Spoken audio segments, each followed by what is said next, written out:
All right, welcome everybody. This is, as always, Luke Humphrey with LukeHumphreyRunning.com. And today I'm going to talk a little bit about treadmill versus overground running, right? So I feel like it's talked about quite a bit, but I always record stuff in the season that we're in, right? So I'm recording this the first part of December, and luckily for me, it's still dry out, not a lot of snow. Well, no snow or so.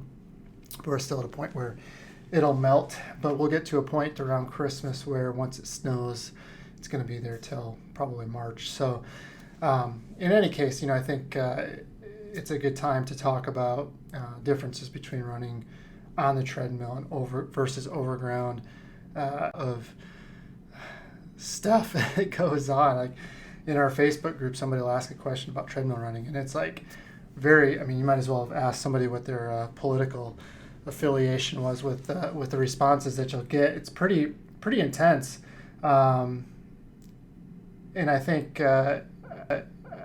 sometimes people just park themselves in their camps and don't necessarily think about what the person on the other side is doing and why they're choosing to go that route, and for some people it's necessary. I mean, I coach a lot of people who run very early in the morning, and the idea of running it 4:35 in the morning in January where it's pitch black, you got a fresh coat of snow where you have a couple inches of snow, you don't know what's underneath it, people don't plow their sidewalks, and it's not worth the trouble, right? It's treadmill, feel a lot safer, be able to get some work done and move on about your day.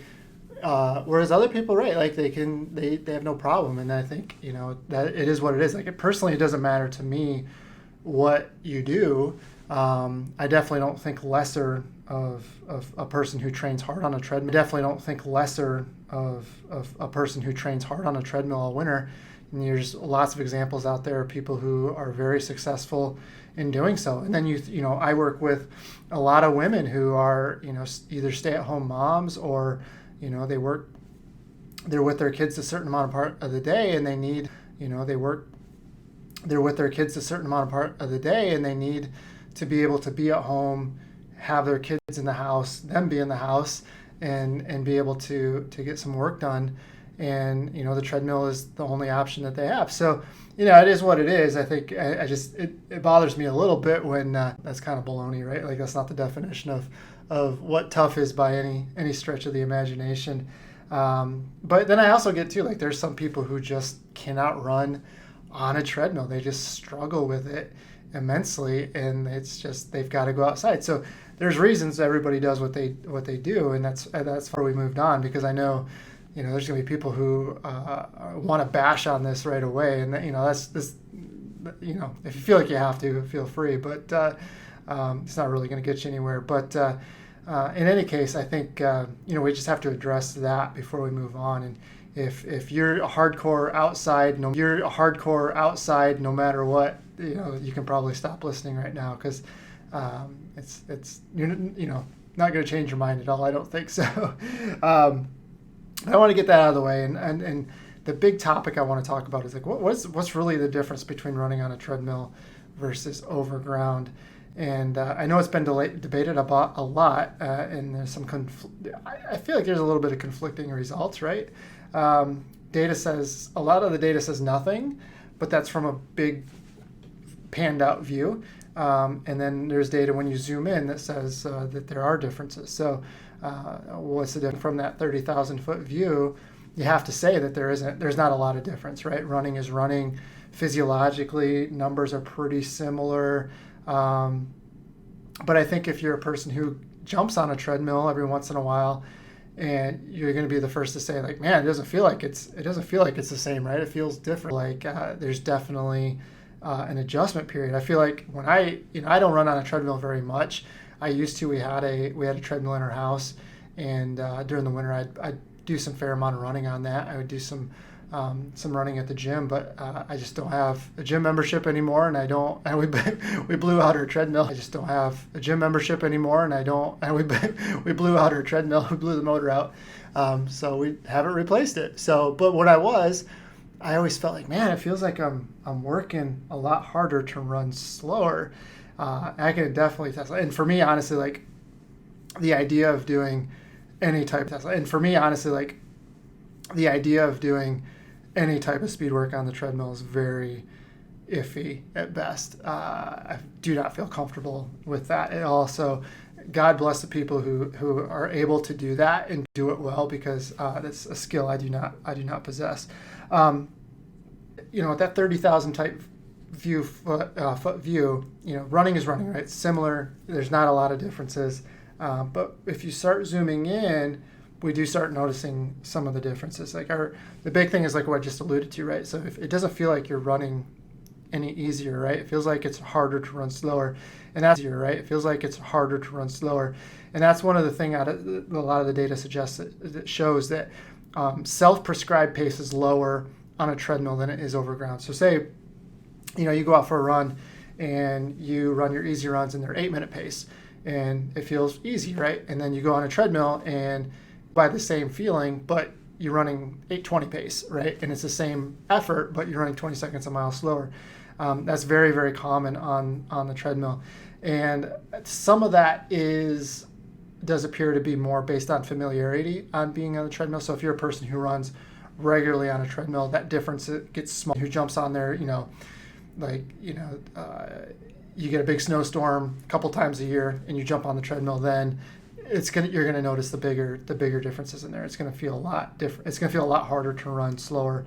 I think people who are not familiar with the treadmill as well, there's definitely more sense of nervousness about footing and balance, especially depending on the treadmill, right? Like you go to a good gym, you have those treadmills, you say like a Woodway, or there's some other really good commercial brands that they're wide, they're very stable.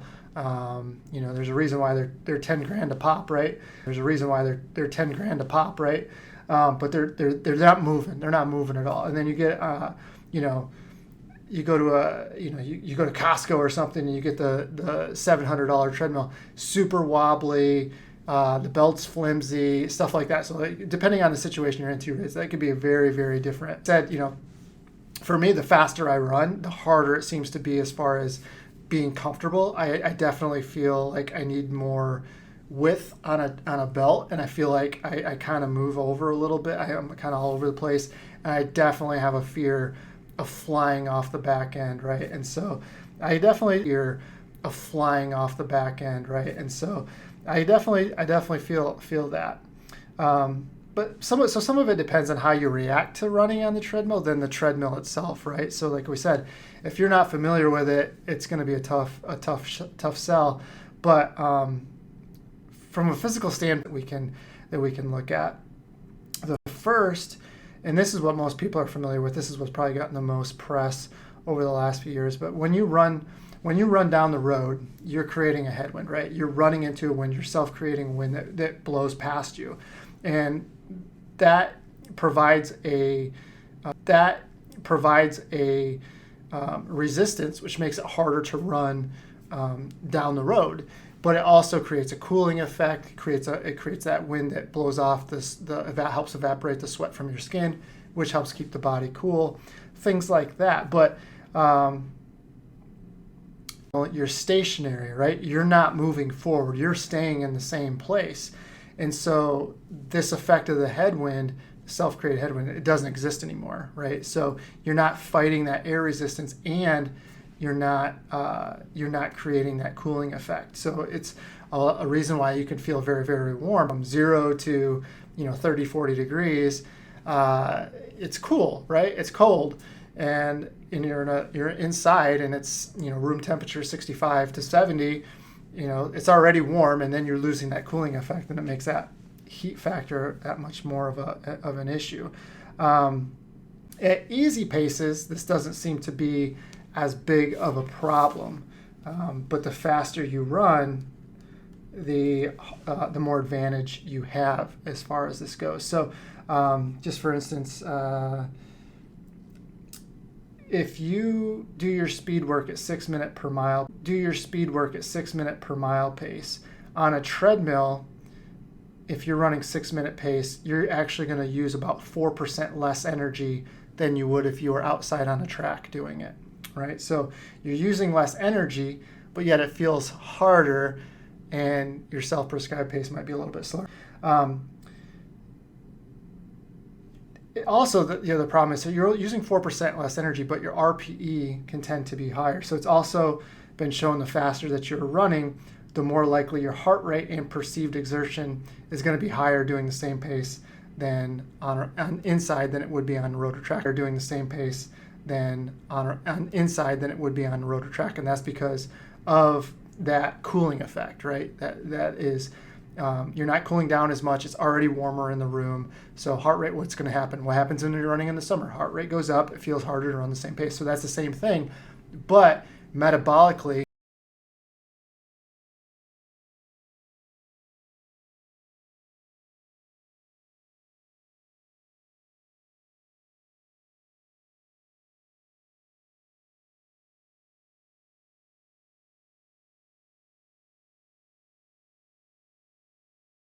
and that's what can be the issue, right? So let me just make sure I didn't miss anything. So like I said, physiologically it's easier, but it feels harder, right? And that's what the big bummer is, right?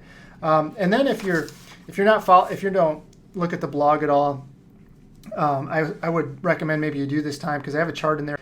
Alex Hutchinson, who is the contributor, he wrote an article for Outside, and I pulled some of the information from here, but so just an interesting part on here. There's a chart on here where it goes across the x-axis. It's speed per minute per mile, so 5 minute miles all the way up to 10 minute miles. Extra energy needed compared to flattened road. So extra energy on the treadmill needed versus flat road. So if you're running, say 6 minute, well, let's go 8 minute miles. Change that up, sorry. Anywhere from 5 to 10 minutes per mile. You have about, at 5 minute miles, it's a little more than 4%, negative 4% in energy cost. And it doesn't change much. Even at 10 minute miles, it's right at 4. So it's a little more than 4. It's like, I'd say like 4.25 at 5.25 at 5 minute miles, and it's 4 at 10 minute miles. And that's a 0% incline. So if you keep the treadmill flat, you're actually saving about 4% energy. If you go and add 1% incline at 5 minute miles, it's energy. But if you go up to 10 minute miles, it is now costing you an extra 2% energy, right? So the faster you are, it's saving you energy. The slower you are, the more it's costing you, right? So if your typical easy run is at 9 minute miles, and you are adding a 1% increase in it, you're going to be doing about a 2%. It's actually costing you 2% more in energy, right? So the faster you run, the more. If you go to a 2% incline at 5 minute miles, it's about 3% extra cost in energy. At 10 minute miles, it's actually about 11% increase in energy cost, right? So it's costing you way more. So that's why the reason he wrote about that in his article was saying that, essentially, this one article came out and it said basically 1% across the board would basically level everything out as far as metabolic costs and everything like that. And the truth is that's not the case at all, right? So, and I was talking about, well, yeah, if you just add the incline, that costs you more, but then you have still the cooling effect and things like that. So there's a lot of factors going into it. So it's not necessarily going to level each other out. So, but I would take a look at that and just kind of see where you're at, and you can line yourself up pretty good with where you're at. And moving on from there, just to play devil's advocate, I believe I believe it was a piece from Dr. Jack Daniels, indicated that it might be a wash on adjustment. So this is because of the fact that you are on a treadmill. It's probably warmer room, like we talked about, 65, 70 degrees Fahrenheit. Plus you aren't moving anywhere. So the humidity surrounds you, and it makes you creating more of an effort to run the same pace. And that would have normally been pushed away from you as you ran forward. So this makes the effort harder. And in fact, although having more of an advantage, it has been shown that though you may have an advantage at faster speeds, both heart rate and RPE are higher on the treadmill than over ground. Higher on the treadmill than over ground, the faster you run. We showed that in the chart there. So in any case, you should add some grade to your treadmill to make it a better correlation, but then that it would be outside. So you're making it as equal as you can from treadmill to outside running, but how much probably has some wiggle room. Running, it could be 0, it could be up to maybe 2%, but really in no case more than 2%. 1% is really probably the highest you have to go across the board, but it might not even be that much. And I guess it depends on what you're trying to get out of the situation too, and we'll talk about that in a second, right? So let's talk about it right now. So I actually have a calculator. There's a link to it in the blog post, so there'll be a link in the show notes as well. And basically what it does is you can adjust how fast you want to run and how high the grade you want to run. So if I want to run at 9-minute pace, I can run at that 9-minute pace, and depending how much I adjust the grade, I can actually get the same effect, the same metabolic effect. So VO2 max is working, I'm getting close to LT, the same rate that I would be as if I was running faster outside, but I'm using basically a manipulation of speed and grade on the treadmill to get the same effect. Comfortable doing speed, but I can get down fairly fast. But if I get down to within, let's say 45 seconds of what I want to run, and I just adjust the grade higher, I can get the same effect physiologically as I would be running the same faster pace outside on a track or something like that. So I can make it more comfortable for myself, but still get the same amount of work that I want to be doing as if I were outside, right? And so I have a link, like I said, I have a link to that calculator in the blog post in the show notes. I would go check that out, and it can you can play around with it and see what you get. It's not perfect, because I think you have to take into account the headwind part of it, and all that good stuff too. But it'll put you in the ballpark. It'll put you in a good place, right? It'll get you pretty darn close. And a lot of times being close is good enough in running. And at the end of the day, like if it's more about you to be consistent with running, and if we can do it and be close by adjusting the speed and grade, I'd rather have that than you saying, well, I'm definitely not running outside, so I'm just not going to do anything today. I'm going to do something completely different, right? That's the name of the game right there. So if we can get you close and keep you consistent, you're going to come out the other side pretty good. So the second issue is stride. And think about running over the ground. You land your foot in front of you, and then you push off from a static ground. So that ground is solid. It's not moving anywhere. You're pushing off from that. This ideally uses more of the body. On a treadmill, you're landing on a moving belt, and while you are stationary. So you're staying in the same place. The belt is moving behind you. So you're landing, but it's pulling the belt is pulling your leg back. The hamstrings and the butt aren't doing as much. The hamstrings and the butt aren't doing as much, right? And so in order for you to run forward, now you're picking up the leg. You're focusing more on picking up the leg. So you think about what that's going to affect more, right? That's going to affect the hip flexors and quads more. So you do have a little bit of difference of what muscle. And so the problem I see with this is, so basically in a perfect world, overground running is going to encourage more glute and hamstring usage, especially when you're pushing off. If you don't have that pushing off, you're just more kind of lifting the leg, then you're using more quadricep and hip flexor. This is I see runners. The biggest issue I see with this is that a lot of runners are already quad dominant, right? They already use their focus on picking up their hip flexors and using their quads and hip flexors to pick up and pull the leg forward rather than pushing off with the butt and the hamstrings, right? in the hamstrings, right? Which is, we don't want that in a perfect world, but that's what we see a lot. Because the glute and the hamstrings are much stronger muscles. They're more slow twitch dominant muscles, and they're going to be able to go a lot further without fatiguing. And that's why you see a lot of recreational runners have quad hip flexor issues, because they focus on using those more than the butt and the hamstring. So if you're one of those people and you already use your hip flexors and quads more, and you're doing it more, you're overemphasizing that even more on the treadmill, you can definitely see a little bit faster fatigue, and then you're not going to be able to run as fast. You're going to tucker out quicker on the treadmill, or you're going to get through it, but you're going to feel that soreness, that delayed onset soreness, a lot more likely than you would if you were running over ground, because we're changing what muscles are being used. And if they're already being overworked, and then they're just being used asked to be overworked, and then they're just being used asked to be even more, it could create some problems. So I just see you could have more soreness on initial treadmill runs as you're more unfamiliar with it, right? And hopefully I get more familiar with it, and it becomes a little bit better over time.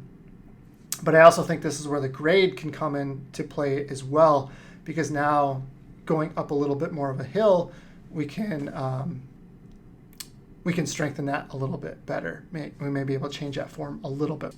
We can strengthen that a little bit better. We may be able to change that form a little bit more and get a little bit more of that push off with that. So ideally, it's not a perfect world, but it's better. Like I said, it's better than not doing it at all.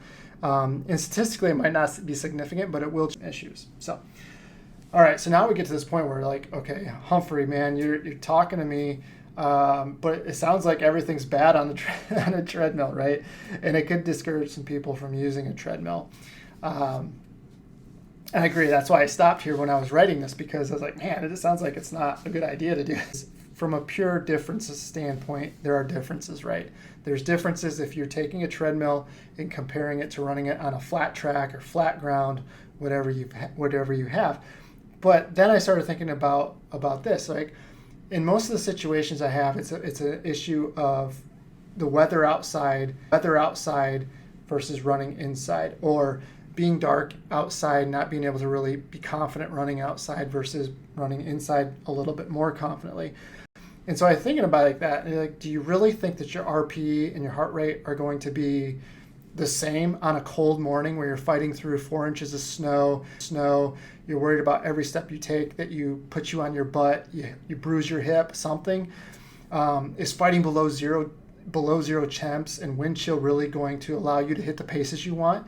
No, they're not, right? Like, so either way, you've got to make adjustments. And if you're running in snow and ice, your form isn't different. Like, I think about people who are trying to run on a sidewalk. It's slippery. There's patches of ice. Do you think you take bigger steps or smaller steps?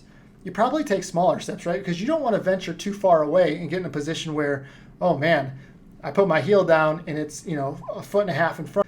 I put my heel down and it's, a foot and a half in front of me. Wow, down I go, right? You start shortening that stride up, all that stuff. Plus you're wearing more clothes outside, right? So now inside you're wearing shorts and a t-shirt. Outside you're wearing pants, wool socks. Your shoes are cap. You might be wearing a scarf. You're wearing 2 pairs of gloves. All that stuff, like all of that stuff affects you as well. So you can't tell me that it's an apples to apples comparison, right? It's an apples to oranges comparison. I've got to make all these changes if I run outside, and then I have to make these different changes if I'm running inside, right? But the bottom line is there's different changes if I'm running inside, right? But the bottom line is there's changes to be made either way, right? So it's not like running outside automatically takes all these differences away. It just creates a new set of problems, right? And so that's what you have to consider, right? And like I said before, at the end of the day, if being on a treadmill, right? And like I said before, at the end of the day, if being on a treadmill is going to allow you to be consistent and train throughout the winter, then I'm all for it, because by the time you get to spring, say the year before you didn't have a treadmill, you took, an extra 20 days off over the winter, where this winter those days off, but you actually were able to do workouts and do productive workouts, you're going to be in a much better spot coming out into the spring. So I am all for it. All right, so again, I'll move on from there.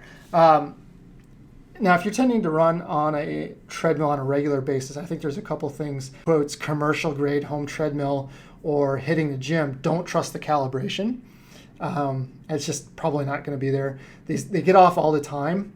It's just, it depends. Like, you might have a small boutique gym where somebody's pretty, hardcore about calibrating that stuff, but most time that nobody cares, right? Like they turn it on in times during the day, and there you go. And commercial grade, like, who's going to take the time to calibrate their treadmill? Most people aren't, right? I know we didn't, and that thing was so far off by the time. We smoked the motor on that thing so bad. I think that and the belt was all stretched out. I don't think it was even remotely accurate. And then also recommend not using your indoor or treadmill feature on your Garmin. It's probably a little bit closer, but my experience is that it always grossly overestimated the pace you were running. It was way faster than what I really think I was running. So it was way faster than what I really think I was running. So I think I'm sure, and this was a few years ago, so maybe I'm sure, like with anything, the accuracy of these devices get better and better every time they come out with a new model. So I'm sure it'll be there someday, but I don't think right now it's quite where you want it to. I'm sure it'll be there someday, but I don't think right now it's quite where you want it to be. Instead, I would consider picking up a foot pod for your GPS. Probably right now the most popular is the Stride, and it gives you a ton of data. If you're into power, it obviously gives you power, but it can data. You can find out more about like your stride length, stride discrepancy. You can learn a little bit more about your form because you can get vertical oscillation, how high you're going every step you take. A lot of different stuff you can get, but it'll also give you the pace and the distance like that, and that's going to be a lot more accurate than some of the the other features there. Garmin used to make one. I think it was about $50. I still see them on Amazon, but I'm pretty sure it's a discontinued thing. And I've seen Polar might make a foot pod. It depends, right? So just check with whatever company you're using. But it is universal, but it is obviously the most pricey one. But if you are on a treadmill a lot, it's probably a decent investment to go in on. And then lastly, I think the big problem that most people have with treadmills is that the boredom of running nowhere for a long time. Sometimes there's just not enough podcast. I've never used it, but you have Zwift with it. It was started out with cycling, but they've definitely grown into the running market. You kind of race other people. You're kind of in this, fantasy land, which kind of I'm just not really into that stuff, but like you kind of go into a different realm, a world. And if it takes the boredom away, go for it. There's also apps like Outside Interactive, and they have a library of different race courses that you can follow. So say you're training for Boston Marathon, you can plug this in. You can put the app on your iPad, put your iPad on your treadmill, and it'll show you like where to adjust the grade. How much do I take the grade up? And then if you've never run Boston, or you just need to help visualize what you're actually doing, it's a great tool to have where you can actually get on the course that you're going to be training for. And that familiarity with the course is so beneficial come race day. So I don't even know how much it costs, maybe $20 or something, but man, it's pretty. So I don't even know how much it costs, maybe $20 or something, but man, it's pretty solid, right? I think it's a good tool to have. And then like if there's other things you want to do, like if you want to go run, the big 7 miler or something crazy like that, you can go see what the course is like, right? So there's a lot of different things, but again, it helps take the time away, helps get you on there's a lot of different things, but again, it helps take the time away, helps get you on a situation where you're not just, looking at the times tick away second by second by second, right? And that's the worst thing to do. So, personally, I'm a minimalist when it comes to running. I don't have a lot of devices, usually just my watch, podcasts and things like that. But I've gotten pretty good at playing little games with myself to help pass the time, right? So the biggest thing I would do on runs is kind of treat it like a repeat workout. So I would go and I'd just ease into my easy pace for 10, 15, 20 minutes every 45, 60 seconds until I got to my desired easy pace range. And then I would systematically increase the grade. So, say at 15 minutes, I'd go up to 0.5%, and I'd be at 0.5% for a minute. And then I'd go up to 1% for a minute, and then 1.5% for a minute, and 2% for a minute, 2.5%, 3%, half, 1, 1.5, 2, 2.5, 3. That'd be like 6 minutes, right? So then I'd back it down to flat, and I'd kind of like recover a little bit for like a minute or two, and then I'd do it again. And so you could do that cycle where you do that 3 or 4 times. All of a sudden you're at a half an hour of running, and you've already warmed up.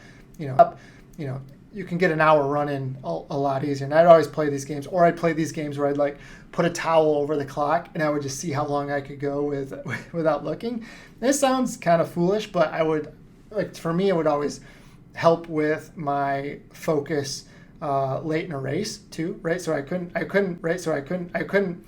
wasn't going to be relying on podcasts and things like that in a race. So I had myself and my thoughts and my focus, right? And so I would use it to work on that. And I don't think I would do that every day, but maybe a run or two a week, I would focus on that, and it would just definitely make me more aware and focused on what I was at hand. And I could do pretty well actually when it came to race day later on.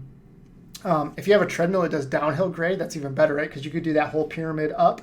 You go up to 3%, and then back down, and then go -0.5, -1, 1.5, -2, and 2 to -0.5, -1, 1.5, -2, and 2 to 3% negative grade is about as far as I've seen any treadmill go. And again, if you're training for a Boston type course or a downhill course, it's so nice to have that feature, right? Because you can get very specific workouts in and really simulate what you're going to have to do on the workouts in, and really simulate what you're going to have to do on the course. And then, so like I ran this Saturday with Coach Alex and one of his buddies, Joe, who him and I are about the same age, and he's going to run Big Sur, and he's trying to find a hill where it's like 2 miles. Yeah, having a treadmill would be amazing, right? Because you could exactly simulate the grade and everything that you're running for the distance, right? And so just there's a lot of nice positives to having that treadmill, right? All right.